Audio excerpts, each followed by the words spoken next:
helpful something. I mean, had a strong echo. Your verb there is had. It could be echoed, right? It's just a way to condense and to bring more immersion into the scene or something that's, you have this thing reverberating through a room, right? You want us to be in there feeling that echo, right? Had is not your verb there. Echoed is. And because it's echoed, I don't think we need the, echoed strongly. Oh, No. Words aren't going to echo unless they're strong. And if you want a strong echo, reverberate it or shook the room or something like that. You can, and if you're going to have the sound of it, stay there. If you're going to have the sound of it be that strong, it can cause vibrations in objects that tell you what else is in the room. Okay. Oh, is this climate fiction?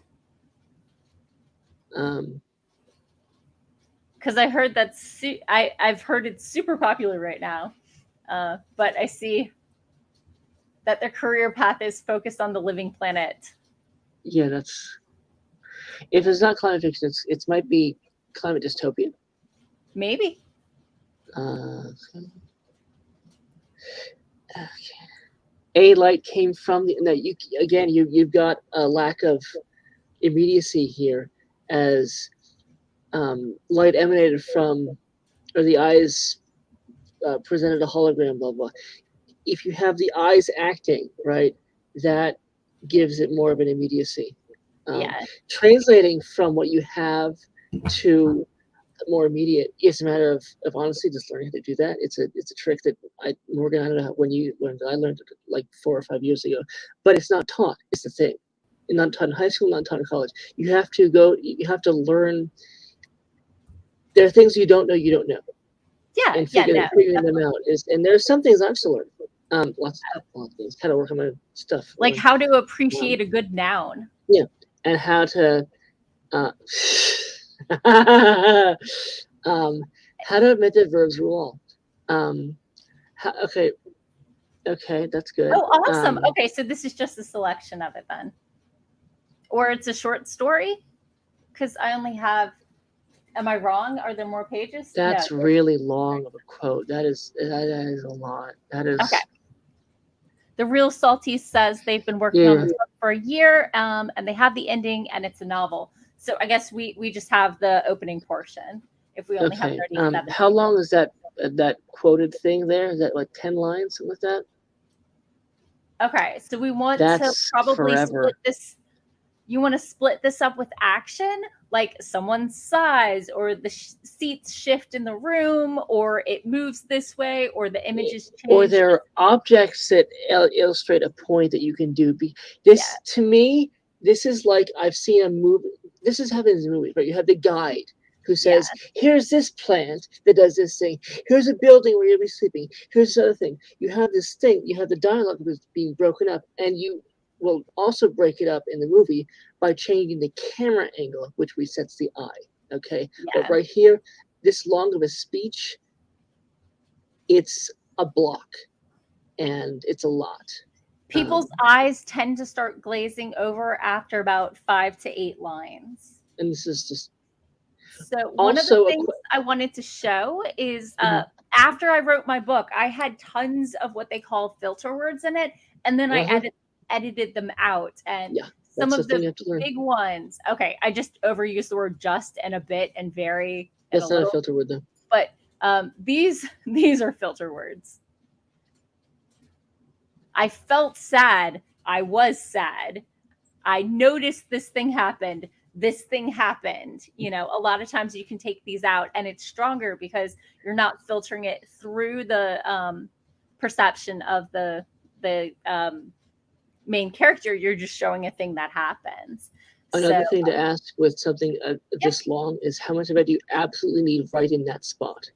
Yeah. Because I have to think with you've been on for a year, okay. I would guess I'm not looking for this trying to see where you can cut because I don't know enough about the book, but see if you can cut half of it. Right? Yeah. Like the research part of it, see if that's a place you can go to see that happening. This is an example. The Real Salties asks if they can tell us the ending of the book. I'm not. I think we could talk about this another time. We usually cut it off at midnight. 20 minutes ago, standard. Because Morgan Morgan can't nap at work as I can. Unfortunately, and is so the query ready for this? The synopsis. We can do this next time. Sorry, go ahead. We can do the sub package for this next time. Yeah, sure. One of the things we usually suggest is, writing a query letter. Even if you don't plan on going traditional publishing, it really helps bring out the themes and where you're going with the book, and maybe send over a synopsis. Yeah. In my pinned tweet, I have resources for helping with queries and synopses. Sorry. That's writing a query will help you with is figuring out the central conflict in your book, which can be hard if you're starting with a character outline or something like that. You're not focused on that conflict, and then when you get to the adventure part of the book, you find that. So it helps. Writing a query helps you to figure out where you're going, so you know where to. I don't know anything about that. Sorry. I mean, is that a self-published? I don't know. I have a niche focus because that's the only way I can, be useful. But I would, the first page looked very character sketchy, which is good for understanding who you're writing. Because if you don't understand that, you're going to be all over the place with characterization. That gets very, the emotion of it is not reliable, which can be a hard sell. You have to go soon. Yeah, unfortunately. I think that I hope I have been actionable and kind enough with this. That beginning was a good lesson, I hope. Patrick doesn't do science fiction or fantasy. I do a lot of it, and I definitely often start off with a lot of world building and waking up and setting the scene and everything like that. But typically when you want to really grab your readers, that setup is written for you, so you know how the world works, but you don't actually, and sometimes shouldn't, include it in the published version. You can usually filter in those parts into further chapters, but too heavy of world building in the beginning chapter slows down the pacing, and that makes it really hard for people to get excited about your story, and they end up putting it down earlier than you might want to. So you definitely want to keep all that world building. You just don't want to pile it on the beginning too heavily.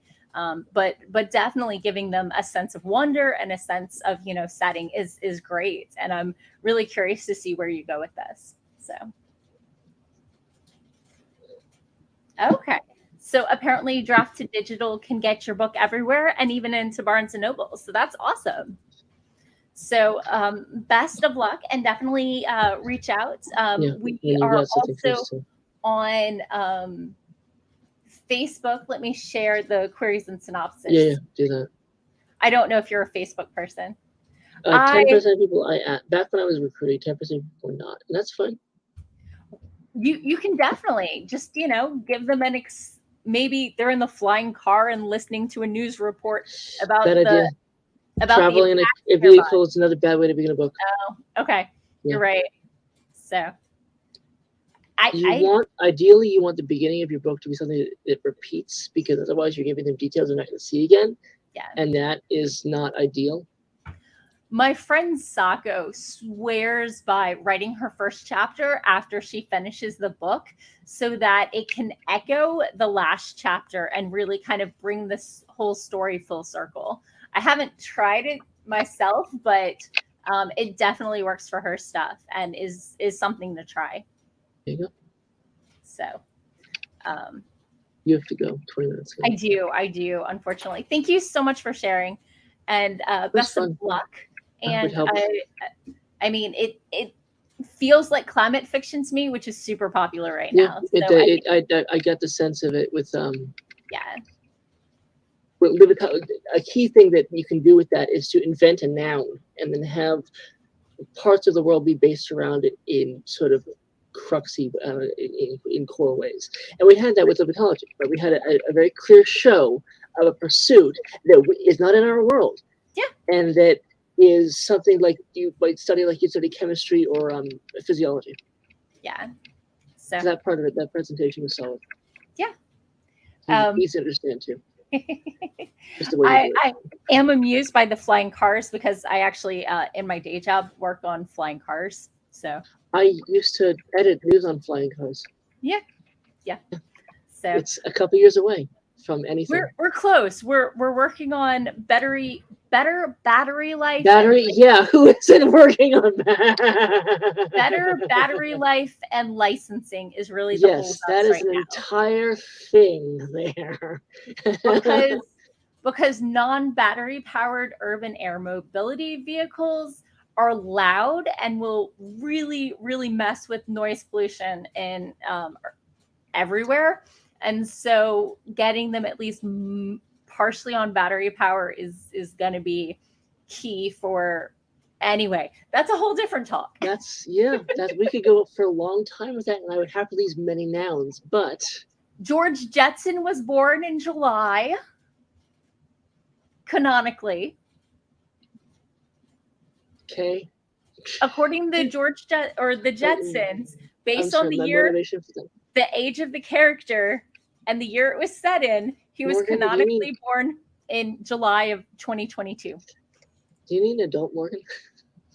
No, I was super excited. I got one of my coworkers to talk about Dude, Where's My Flying Car at my sci-fi convention this fall. I see. Those are yes. Okay.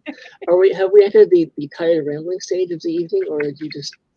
I mean, did we ever leave it? Thank you to everybody who made it. There you go. She got the clue. Hooray. I didn't have to make a sign. So this is Patrick Hopkins. He's got all the stats and all the numbers on getting good queries with good results. Or maybe bad queries, but they're what agents are looking for. So they're good by those metrics. And I'm Morgan Hazelwood. I love playing with other people's queries because everybody knows it's a million times easier to write somebody else's than your own. So have a great evening, and we will be back in 3 weeks because unfortunately I have to switch which is my on week and which is my off week. So I'll miss your nouns, Morgan. But will you miss me and my verbs? I'll bug you on Twitter. You used a verb. Thank you. I know, bug. I'll write a tweet about you. See, that was a noun. I should stop. You have to go. So yeah, and this is a fundraiser for reproductive rights, and definitely bodily autonomy is something we're both very, very, very, very pro. Very, very, very. So I don't do this for 3 hours because it's a casual thing. I deeply have a great evening, and we'll be back again soon. Bye.